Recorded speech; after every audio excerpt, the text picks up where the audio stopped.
한번 따라 하실까요? 오직 약속의 자녀가 씨로 여기심을,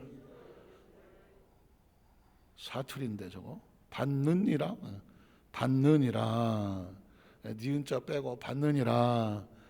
요게 이제 가끔씩 한국말을 잘 하나, 혹시 저런 것도 발견하나 해서 나온 단어니까 이런 걸 보면서 받느니라 잊어버리지 않겠죠? 한 번 더 할까요? 오직 약속의 자녀가 씨로 여기심을 받느니라. 성경에 있는 구절을 그대로 제가 제목을 삼았습니다. 오직 다른 자녀가 아니라 약속의 자녀가 무엇으로? 씨로 어떻게 여기심을, 인정을 받느니라. 정확하게 일주일 전이죠. 2021년도 한 해를 마무리 짓고 2022년도를 출발하는 성구영신 예배를 하나님 앞에 올려 드렸습니다. 기억하십니까? 그때 제가 여러분들에게 아주 유치원 학생들처럼 성경이 무엇이냐라고 물었습니다. 그래서 성경에 대해서 말씀을 나눴습니다. 어쩔 수 없이 영어 성경을 끄집어대면서 그것을 조금 더 세밀하게 살피기 위해서 바이블이 무슨 뜻인지 혹시 기억하시는가라고 바이블을 풀었습니다. 바이블은 기록된 책, 그래서 뭔가 기록된 책. 아마도 예전에는 기록된 책이라는 것 상당히 희귀했고 신기했으므로 그 바이블이라고 하는 성경에 기록된 것을 귀중하게 불러서 바이블이라고 불렀던 것 같지만 이제 돌이켜보니 의미는 그냥 기록된 책. 그럼 도대체 뭘 기록했느냐? 그래서 나온 단어가 테스타멘트라는 단어를 썼습니다. 테스타멘트라고 하는 것은 약속인데 그 약속은 유언과 같아서 한 번 약속된 것은 누구도 변할 수, 변질시킬 수, 바꿀 수 없는 건 그게 테스타멘트다. 그래서 우리 여기서 만사교회 성도들은 바이블도 중요하지만 테스타멘트는 중요하다. 그래서 구약, 신약 할 때 약속이란 테스타멘트다. 이건 유언과 같아서 마치 예수님이 승천하신 마지막 제자들에게 하신 약속과 같아서 예수님이 와서 바꾸지 않는 한, 하나님이 바꾸시지 않는 한 누구도 바꿀 수 없는 것이다.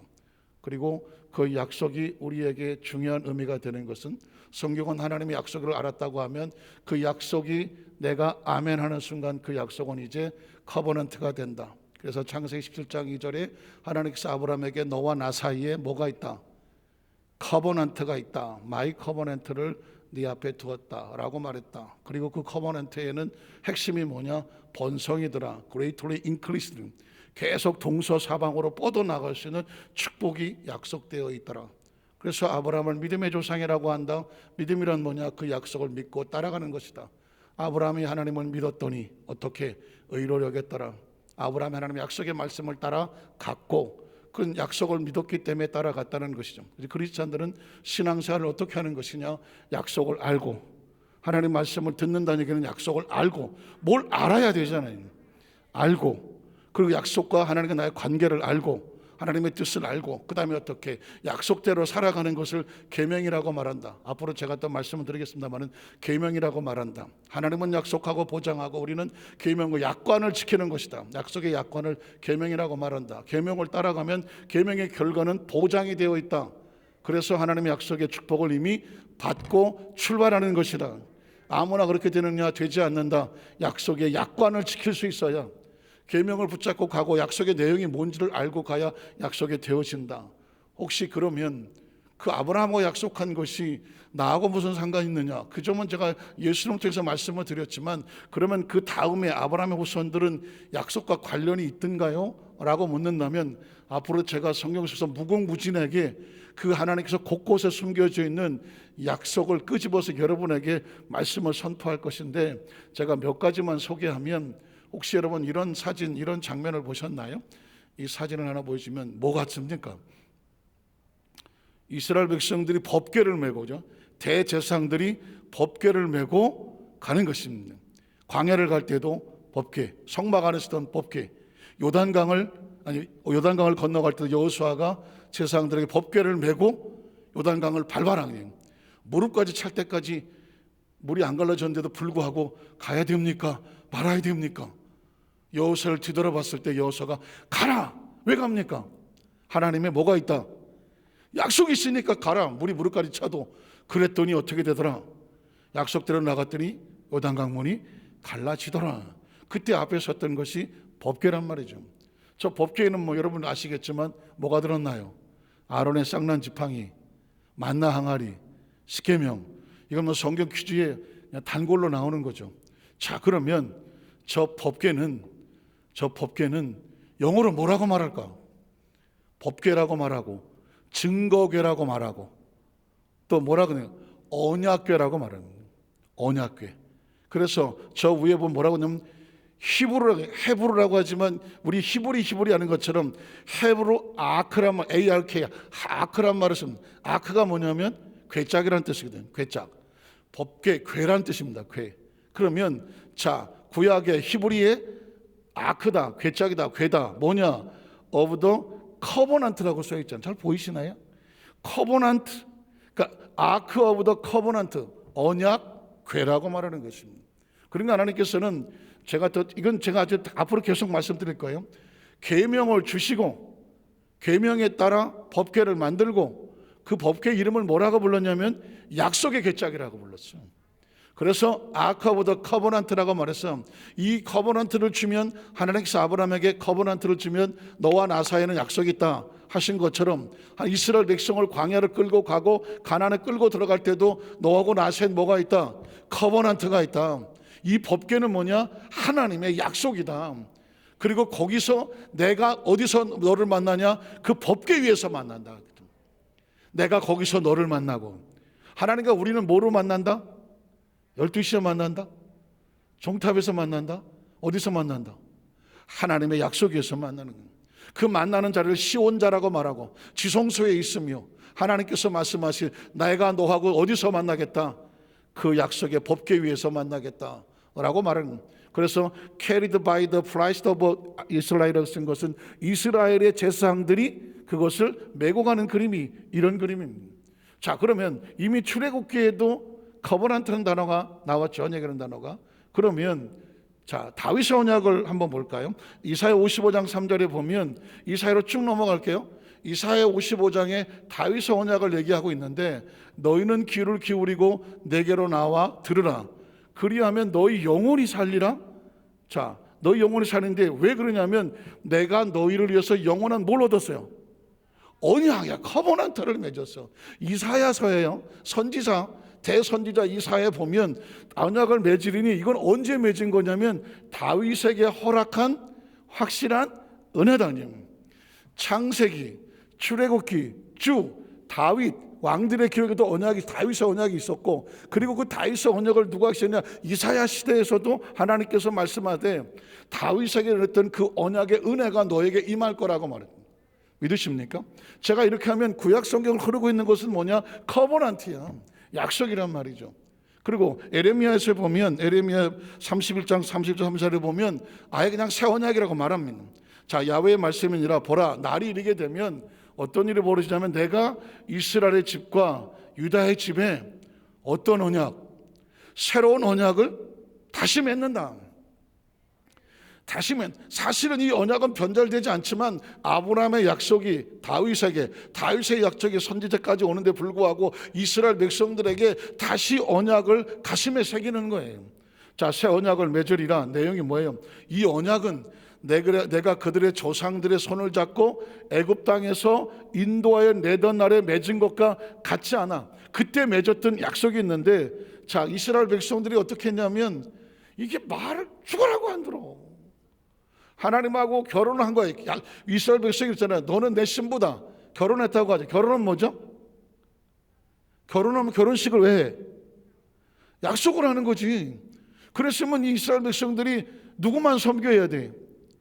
하나님을 남편으로 섬기고, 죄송한 얘기지만 그 남편 안에 뭐 따지고 싶지 않지만 상황이 그래서 남편으로 섬기고 다른 데 마음 두지 말고 딴 남자 만나지 말고 다른 데 마음 뺏기지 말고 하나님만 섬겨야 되잖아요.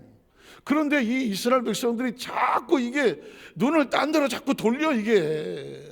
하나님께서 그래서 그 백성이 저 포로로 가기도 하고 막 정신 좀 차리라고 막 하기도 하는데 이게 마음이 자꾸, 그래서 하나님께서 내가 그들의 남편이 되어서도 그들이 내 언약을 깨뜨렸다는 것입니다. 가슴 아파하는. 그래서 그 다음 절에 보면 그러나 그날 후에 내가 이스라엘 집과 맺을 언약은 뭐냐? 새로 맺을 언약은 뭐냐면 곧 내가 나의 법을 그들의 속에 두며 그들의 마음에 기록하여 나는 그들의 뭐가 되고 하나님이 되고 그들은 내 백성이 될 것이다. 누구의 말입니까? 하나님의 말씀입니다. 그러니까 여러분, 성경 공부를, 성경이라고 하는 단어가 방대하지만 아주 단순해. 성경은 한마디로 뭐다? 하나님의 약속의 선포고, 약속에 의해서 하나님은 우리의 남편이 되고 우리 하나님의 아내가 신부가 되고 신랑 신부, 그건 어떤 비유로 그렇게 하는 거예요. 비유로 뗄래야 뗄 수 없는 하나가 됐다는 그런 비유로 돼서 이제 우리가 다른 신을 섬기고 우상을 숭배하는 걸 뭐라 영적으로 뭐한다? 간음한다고 말하잖아. 하나님께서 질투하니까 그렇게 되면 하나님 약속을 깨트리는 거라고 말하잖아. 그럼 하나님께서 어떻게 그 약속대로 보장할 수가 없잖아요. 그래서 하나님께서 이스라엘 다시 내가 새 언약을 맺었다. 너는 이제 내 거다. 다시 새 언약을 맡겠다. 이게 에레미야에 오는 것이죠. 그리고 이제 뭐 신약 성경은 예수님이 와서 이루려 하셨던 것이고, 그러면 계시록에도 언약이 있을까? 계시록에 보니까 11장 19절에 보니까 하늘에 있는 하나님의 성전이 열리더라. 요한이 보니까. 근데 그 성전을 열었더니 거기 뭐가 있어요?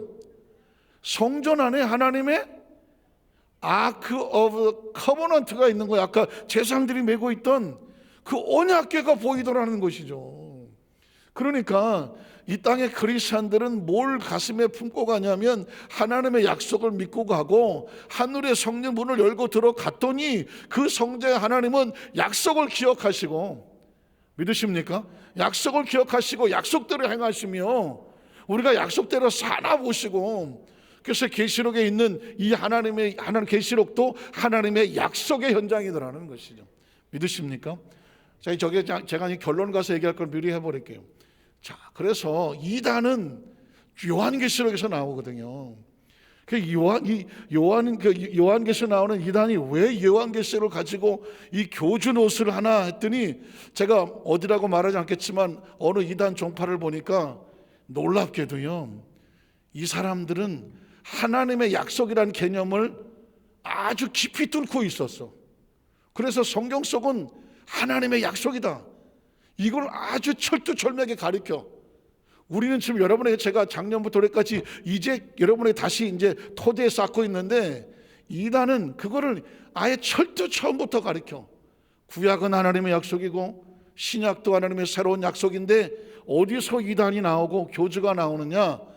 이제 구약 시대는 하나님의 약속을 선포하셨고 신약 시대는 예수님이 와서 약속을 선포해 줬는데, 이제 예수님도 가시고 그 약속에 따라 어린 양이 와죠. 이 시대 대한민국에 어린 양이 와. 그리고 계시록에 말한 이기는 자가 와. 그리고 또 말씀의 사자가 오고 감람나무가 와서, 그가 와서 성도들에게 이 언약의 말씀을 전파한다. 그래서 구약의 하나님, 신약의 예수님, 이 시대에 이기는 자, 또 뭐 말씀의 사자, 감람나무, 어린 양, 그게 누구야? 교주야. 그래서 나는 누구냐? 하나님이 보내신, 나는 예수님과 같이 보이는 하나님이다. 이래갖고 자기를 보혜사 성령이라고 불러라. 그렇게 가르치는 거예요. 약속을 풀어온 것까지는 좋았어. 그런데 그 약속을 풀어 가리키면서 뭐라고 말하냐면, 내가 이 약속을 전하는 것은 구약의 하나님이 약속을 선포한 것과 신약에 오셔서 예수님께서 선포한 것과 이 시대에 성령님을 오신다고 했는데 성령은 보이지 않게 오는 것이 아니라 신약 시대처럼 보이는 사람으로 왔는데 내가 바로 성령이다. 그래서 내가 당신들에게 약속을 선포하노니 그 약속을 믿으면 우리 그 무슨 성전 또 무슨 지파 어디에 오면 여러분은 14만 4천의 인을 맞은 자가 돼갖고, 인을 맞았고 우리만 구원을 얻으리라. 이렇게 하는 게 뭐다? 이단이야. 이렇게. 그러니 왜 멀쩡한 사람들이 이단에 빠지는가? 이유는 뭐냐? 그 사람들은 약속에 대한 얘기를 잘 들어본 적이 없어. 그랬더니 이단에 갔더니 이단에 가서 약속의 자녀들 약속하면서 약속을 가르쳐주고 있어. 그럴 것 같아서 그러네 하다가 마지막에 보니까 여기 이렇게 말씀을 가르치고 선포하시는 저분이 재림 예수님이야. 저분이 보혜사 성령님이야. 그래갖고 그 교주를 신격화를 하는 거예요. 그러다 보니까 신약 시대에는 예수님이 와셔서 말씀을 가르쳤던 것처럼 오늘날 교회 시대는 저분을 보내셔갖고 말씀을 가르치고 약속을 성취하게 하시는구나. 그래서 그분이 하나님인 것처럼 그 사람이 예수님 보이는 재림 예수인 것처럼 아예 그냥 보혜사 성령이라고 도장을 파고 다녀. 명함도 파고 다녀. 이래서 이단에 빠지는 거예요. 그러니까 이단에 빠지지 않으려고 하면 지금 제가 이런 말씀드리는 이 약속에 대한 철저한 말씀을 새롭게 뚫고, 그리고 이 말씀의 주인공은 선포하신 분, 약속하신 분은 하나님이고 그 약속의 성취자는 오직 예수님이고, 그리고 그 약속의 말씀을 보증하고 깨달아 알게 하신 분은 성령님. 그 외에 나머지는 다 전하는 자에 불과하지 누가 감히 이기는 자고 감람나무고. 그래서 여러분, 아주 교묘한 이단 중에 하나는 뭐냐? 인치는 사역을 한다는 사람입니다. 지금 대한민국에도 책을 내고, 제가 뭐 누구라고 말은 못하겠지만 다니면서 그 집회에 참석을 하면 자기가 이렇게 보니까 아무리 무슨 수십 년 신앙생활을 해도 이 맞박에 인을 친 사람이 있고 인을 안 맞은 사람이 있더래. 자기가 보니까. 그래서 딱 봐서 그런데 가서 집회한다고 기도하자고 해놓고는 당신은 예수를 얼마 동안 믿어보지만 이 맞박에 인친 게 안 보이고 컴컴하대. 그럼 어떻게 말하겠어? 그럼 어떡하냐고. 그러면 내가 안수를 해주면 맞박에 인을 친다고. 그러면 당신은 그 14만 4천에 요한계시록 6장 7장 이런 데 가보면 7개 인을 치는 장면이 나오고 나팔이 나오고 뭐 심판이 나오고 해요. 그 구절을 갖다 대면서 아무리 당신이, 이게 아주 화가 나는 건데, 아무리 당신이 성령을 받아도 인치심을 받지 않으면 당신은 구원받지 못하며 하나님 나라에 들어오지 못한다. 왜? 계시록에 보면 인치심을 받은 자만이 하나님의 나라에 들어온다. 그 계시록의 말씀에 그 구절을 뽑아다가 하는 거예요. 그러면 어떻게, 나도 여기다가 하나 해갖고 인을 쳐주십시오 그것도 갖다 대. 막 화가 나갖고 내가. 그런데 참 뭐라고 말하나, 귀신은 자기 정체를 아무리 감추려고 해도 드러난다고 그 사람이 써놓은 책에 보니까 자기는 환상 중에 천국을 수도 없이 들락날락 하는데 자기가 입은 옷을 보니까 까만 드레스를 입었대. 자기는 까만 드레스를 입었고 자기를 돕는 천사들이 있는데 이 천사들은 청황색 드레스를 입었더래요. 내가 그래서 이런 바보 꼴통이 있나. 계시록을 보면 검정색은 사망을 말하는 것이고요, 청황색도 악한 영들을 상징할 때 흰 말이 있고 뭐 붉은 말이 있고 청황색 말이 있고 흑말이 있을 때 비유를 말할 때 그 청황색이라든가 검은 색은 사망과 죽음을 상징하고 있는 거고요. 그 엔티크라이스트, 예수를 대적하는 세력을 말할 때 그 표적을 쓰는데 아주 천연덕스럽게 자기가 천국을 왔다 갈 때 보니까 나는 까만 드레스를 입고 있더라. 먹물색 드레스. 먹물색이 무슨 색깔이에요? 까만 거지. 자기는 까만 드레스를 입고 돌아다니고 자기 주위에 돕는 천사들이 있는데 청황색 드레스를 입었대. 내가 진짜, 알만한 사람이 그 책을 잔뜩 싸들고 와갖고 계시록의 은혜가 엄청나니 이걸 어떻게 목사님께서 좀 읽어보시고 어떻게 뭐 좀 다른 사람들한테 소개를 해주십시오 그래갖고 내가 저거 대충 아는데 하고 다시 앉아 작정해서 보기 시작해서, 왜?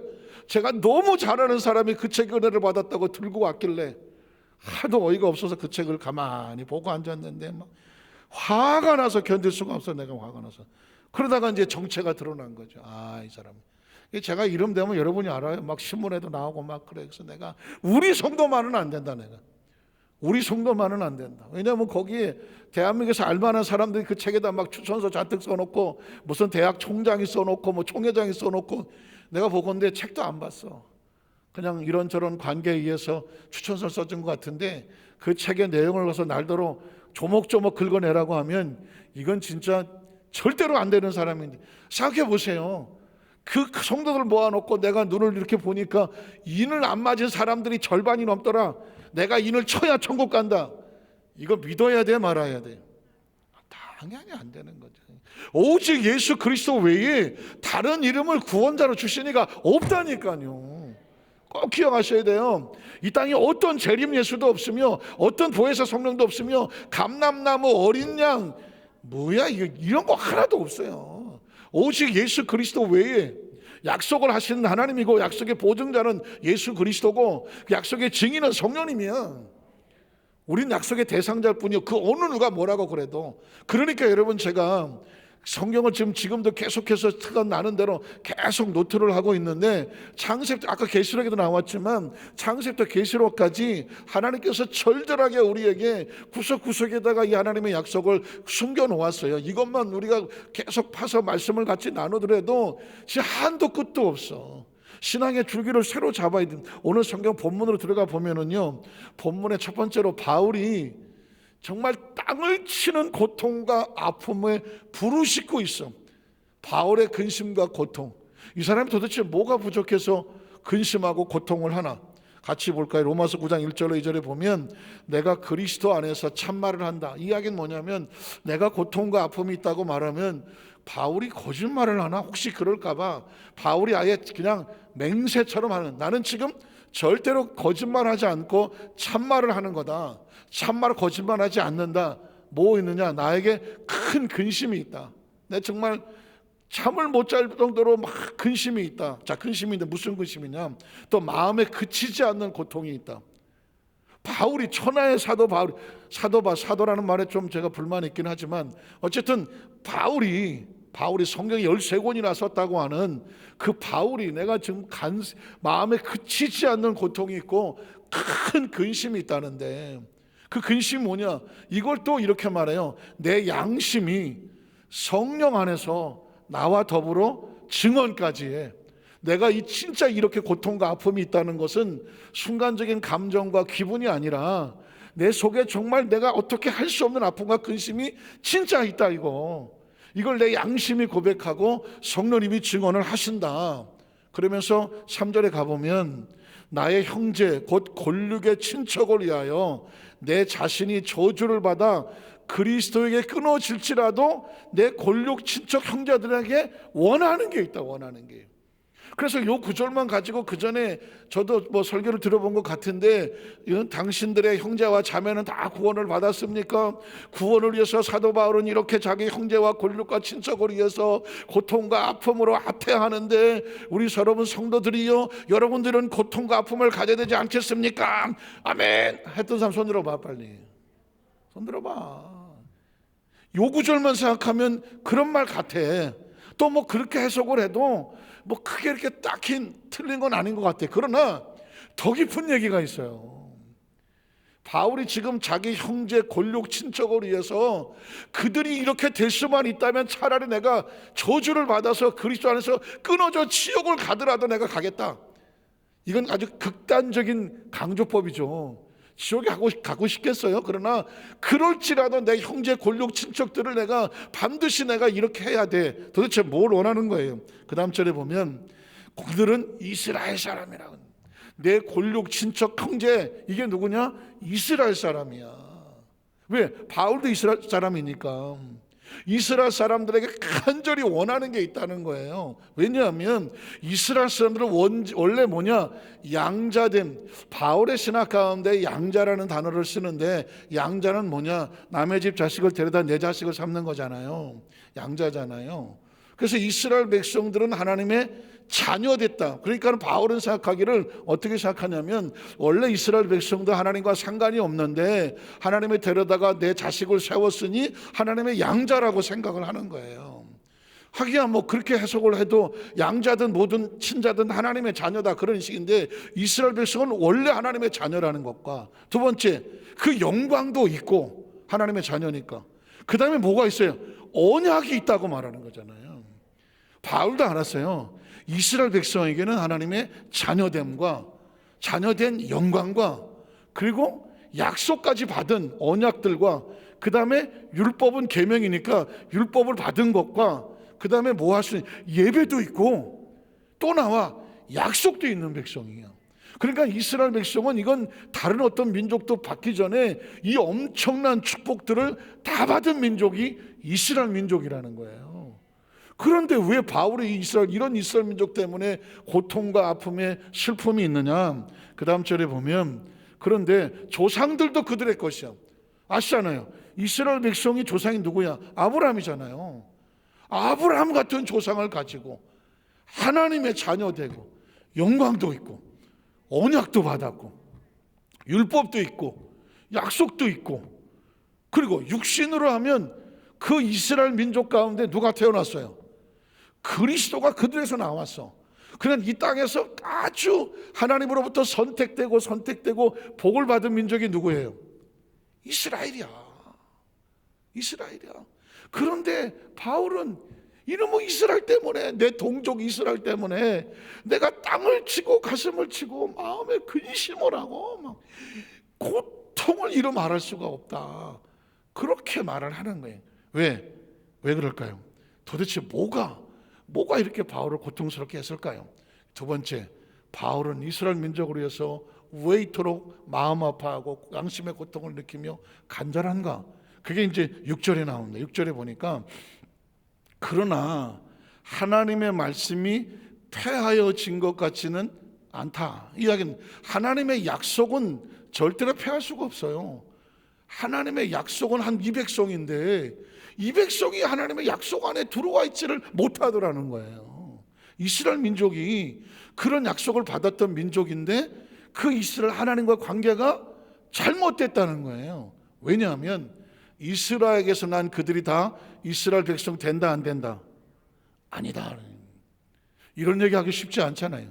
남의 나라 사람 얘기한다면 그 나라 민족을 시기하고 질투해서 그렇게 한다할지 모르지만, 이스라엘 중에 이스라엘이고 유대인 중에 유대인이고 바리새인 중에 바리새인이고 가말리엘 지파 최고의 공부를 한 사람이고 뭐 베냐민 지파의 뭐 정통 무슨 혈통을 가졌고, 이렇게 말하는 사도 바울이 자기가 볼 때 이스라엘에게서 났다고 해서 다 하나님의 자녀 이스라엘이 되는 게 아니고, 그 다음 절에 보면 또한 아브라함의 씨가 다 그의 자녀가 아니고, 그러니까 아버지가 아브라함이고 조상이 아브라함이라고 내가 자연히 하나님의 약속의 자녀가 되는 게 아니고, 엄청난 선언이죠. 이건 유대인들에게 사형 선고나 마찬가지예요. 그래서 이 사도 바울도 가는 데마다 돌에 맞고 핍박을 당하고 하는 이유가 뭐냐면, 유대인들이 들어보니까 아니 이건 예수보다 더한 게 나타나갖고 아브라함의 자식이 아니고 이스라엘 낳았다고 다 이스라엘이 아니다. 그리스도로부터 나야. 그래야 약속의 자녀고 언약의 자녀다. 이 얘기를 누가 하냐면 바울이 하는 거거든요. 오직 이삭으로부터 난 자다. 오직 이삭으로부터 난 자라야 내 씨라 불리리라 하셨느니, 이삭이 누군데? 창세기 21장 12절 하시되 하나님이 아브라함에게 이르시되 내 아이나 내 여종으로 말미암아 근심하지 말고 사라가 내게 이른 말을 다 들으라. 이삭에게서 나는 자라야 뭐예요? 내 씨라 부를 것이다. 아브라함이 하갈을 통해서 이스마엘도 낳고 뭐 어쩌고 저쩌고 늘어놓아도 아브라함에서 나왔다고 해서 다 아브라함의 자손이 아니야. 하나님의 약속의 자녀가 아니야. 왜? 오직 이삭에게는 하나님이 뭐가 있어? 약속이 있는 거죠. 잘 들으겠습니까? 그럼 우리도 자신감이 생기지 않나요? 우리 조상이 아브라함이 아니더라도, 우리가 저 팔레스타인에 이스라엘에 무슨 주민등록증이 없어도, 거기 시민권이 없어도, 이스라엘 땅에 한 번도 안 갔다 왔어도 성경은 분명히 말하거든. 이스라엘에서 태어났다고 이스라엘이 아니요. 조상이 아브라함이라 해서 자식들이 다 아브라함 자손인 게 아니요. 오직 약속의 자녀만 이스라엘 백성이요 아브라함의 자손이다. 그러니까 이삭은 그냥 태어난 게 아니라 약속으로 태어났다. 이삭을 낳을 때 아브라함과 사라가 낳을 만한 능력이 있었느냐? 능력이 없었다. 근데 하나님이 약속을 하셨다. 그리고 하나님 약속대로 낳게 하셨다. 그러니까 이삭은 뭐냐? 자식이 아니라 약속의 표징이다. 그러니 이삭을 통해서만 나는 자식이라야 약속의 자녀가 되는 거다. 그래서 지금 바울도 그 말씀을 가지고 그대로 하는 것이고요. 자, 그러면 아까 말씀하셨던 것처럼 이제 갈라디아서 가볼게요. 3장 6절로 9절에 가면 그래서 이제 저와 여러분이 어떻게 되느냐.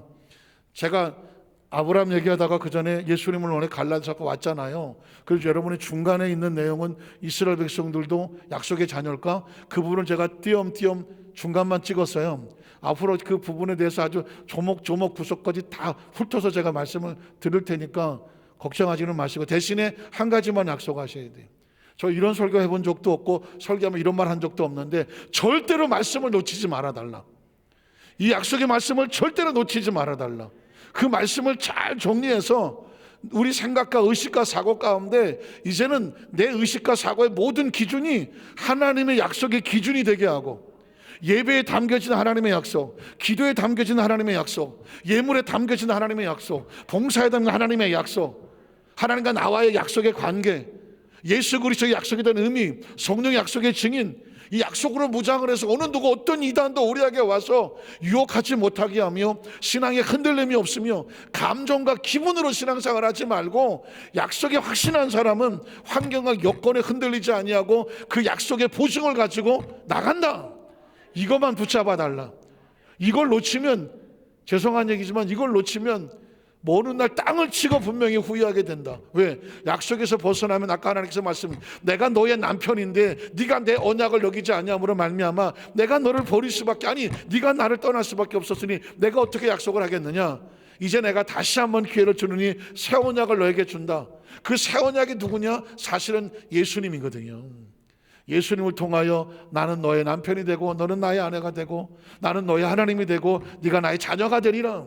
이게 예수님의 새 언약이거든요. 그래서 이제 구약에도 보면 신약에도 보면 예수님께서 계속 얘기해요.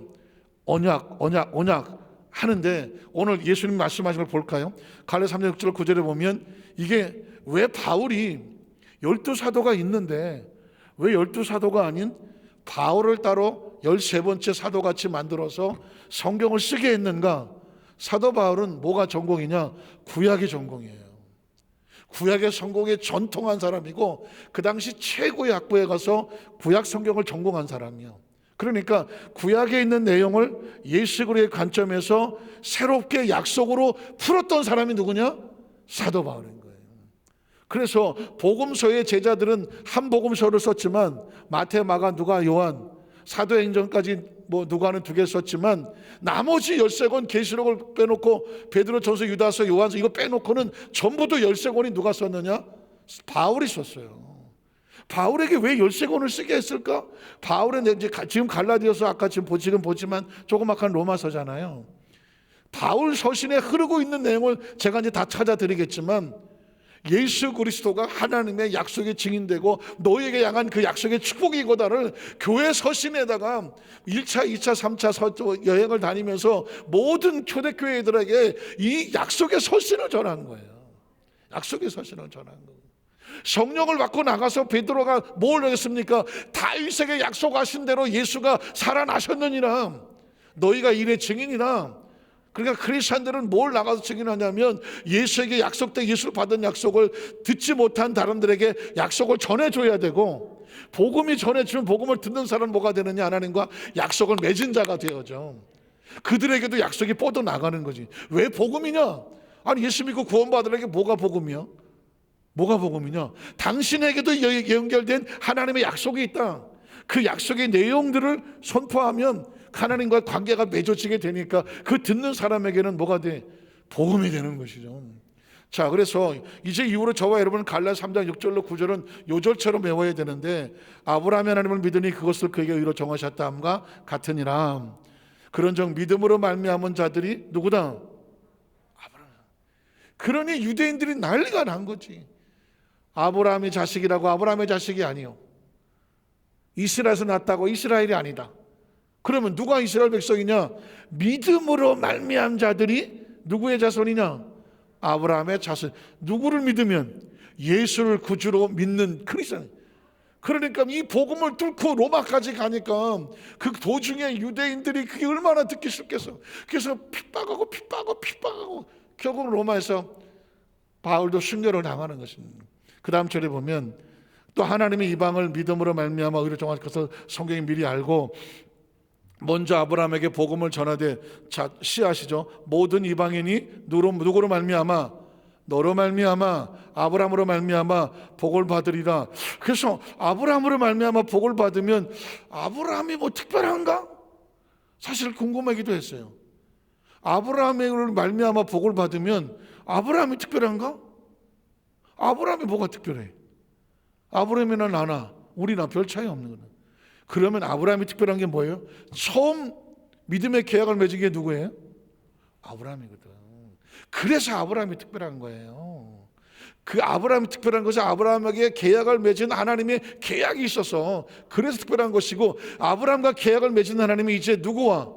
우리로 말미암아 복을 계약을 맺으니 너도 뭘 받죠? 복을 받으리라 하였느니라. 그러므로 믿음으로 말미암은 자는 믿음이 있는 아브라함과 함께 뭘 받아요? 복을 받느니라. 계속 그 다음 절 읽어볼게요. 또 그리스도께서 우리의 저주를 받은 바 되사 율법의 저주에서 우리를 속량하셨으니 기록된 바 나무에 달린 자마다 저주하는 자라 하였습니다. 이런 그리스도 예수 안에서 아브라함의 복이 이방인에게 미치게 하고 또 우리로 하여금 믿음으로 말미암아 성령의 약속을 받게 하려 함이라. 제가 나중에 말씀드렸지만 성찬을 뗄 때에 예수님께서 마지막 최후의 만찬에 이 잔은 내가 너희를 위해서 흘리는 무슨 피라 그랬을 것 같아요? 언약의 피라 그랬거든. 언약의 피라 그랬거든. 그러니까 예수님은 그 보혈도 언약의 피고 십자가도 언약의 십자가고 그의 부활도 약속하신 대로 살아나셨느니라. 약속하신 게 뭐예요? 언약하신 대로 살아나셨느니라. 그리고 그분이 승천하시는 것은 하늘에서 하늘로 가는 것이고, 그리고 약속하잖아. 내가 다시 와서 너희를 내게로 영접하여 나 있는 곳에 영원히 있게 하리라. 크리스찬이 뭐예요? 하나님의 약속을 기다리는 그리스도의 신부들. 그래서 초대교회 성도들은 마라나타, 아멘 주 예수여 어서 오시옵소서. 왜? 약속했으니까. 약속도 없는데 기다리나? 춘향이가 옥에서 칼을 뒤집어쓰고 허구한 날 이몽룡을 왜 기다려? 내가 건다 했잖아. 춘향아, 조금만 참거라. 내가 장원 한양 가서 장원 급제하면 다시 온다. 뭐 그랬을 것 같기도 하고. 어쨌든 그 여인은 약속을 믿었다는 거지. 가면서 밤에 몰래 도망갔어 봐. 이몽룡이 밤에 몰래 도망갔어 봐. 춘향이가 기다려 안 기다려? 아 기다려? 기다리면 할 수 없지. 자, 그 다음에 약속을 받게 하려 하심이라. 자, 29절 한번 볼까요? 29절 보면 너희가 그리스도의 것이면 곧 아브라함의 자손이요 뭐대로? 약속대로. 누구의 유업이야? 하나님께서 약속하신 기업과 유업을 어떻게 해야 돼? 받아서 이을 자예요. 여러분 진짜 이 말씀은요 가슴에 꼭 너희가 그리스도의 것이면 아브라함의 자손이고 하나님은 아브라함이 약속한 대로 너희에게도 그 모든 축복의 기업을 이어나갈 수 있는 권세와 복을 받은 자다라고 하잖아요. 받은 자예요. 말씀을 정리하기를 원합니다. 아무나 하나님의 자녀가 되지는 않는다. 오직 약속의 자녀가 씨로 여김을 받는다. 아브라함의 자손이 다 아브라함의 자손이 아니다. 믿음으로 말미암아 아브라함의 자손이다. 이스라엘 땅에서 났다고 해서 이스라엘 자손이 아니다. 믿음으로 함께하는 자가 믿음을 가진 아브라함의 자손이고 너희가 그리스도의 것이면 아브라함과 함께 복을 받아서 하나님의 기업을 너희가 이어나갈 것이다. 오늘 그게 저와 여러분 말씀의 축복입니다. 그걸 가슴에 꼭 끌어안고 그걸 놓치지 말아라. 그걸 놓치지 마시라. 그걸 부여에 잡고 하나님 일하실 것을 꼭 기대하고 그 말씀만 생각하고 그 말씀만 꿈꾸고 그 말씀으로만 나가십시오. 선택하고 길을 정하십시오. 그러면 그 유업의 축복을 받게 하실 줄로 믿습니다. 기도하겠습니다. 하나님 아버지 감사합니다.